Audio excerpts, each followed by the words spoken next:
Terrifying encounter. What happened when I slept in my car near St. Louis Riverfront? This story comes from a subreddit r/true scary stories posted by friendly_individual9.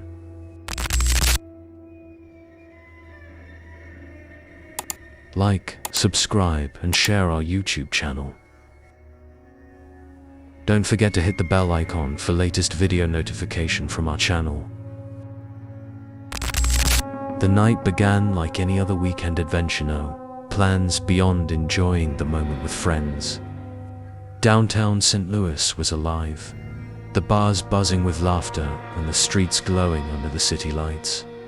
As the hours passed and the drinks kept coming, the carefree nights started to blur. By the time I realized how much I'd had, I was way past the point of driving. The thought of shelling out for a hotel or figuring out an Uber didn't appeal, so I made a decision I'd come to regret. I ended up in a small, almost deserted parking lot near the riverfront. It seemed safe enough, or so I convinced myself. My old sedan wasn't exactly the Ritz, but I figured I could make the backseat work. I grabbed a worn-out sweatshirt from the trunk to use as a pillow, cracked the windows just enough to let in some air, and tried to settle in.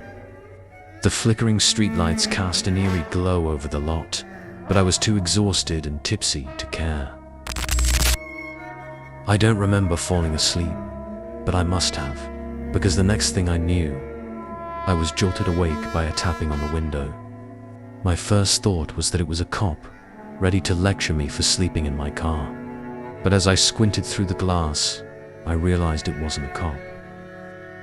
A figure stood just outside, too close to the car for comfort, barely illuminated by the dim light. They wore a hoodie, the shadows obscuring their face. I tried to ignore them, hoping they'd lose interest and leave, but instead, they began circling the car, dragging their fingers along the windows. My heart pounded in my chest. When they reached the driver's side door, I heard the handle rattle. Thank God I'd locked it. They didn't stop there. Next, they moved to the back window, my window. I felt their face press against the glass, eyes boring into me, though I could barely make out their features. I stayed as still as possible, barely breathing, hoping they'd move on. Minutes felt like hours as they stood there, but finally, they stepped back. I didn't hear them walk away. I was too scared to check, frozen in place, waiting for any sound, any sign that they were gone.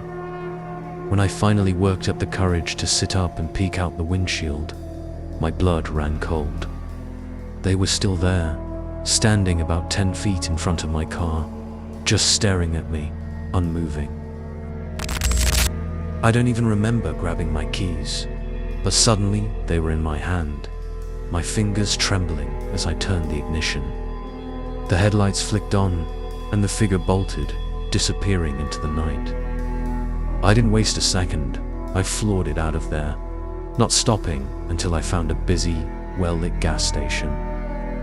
I parked under the bright lights, doors locked, headlights on, and stayed wide awake for the rest of the night.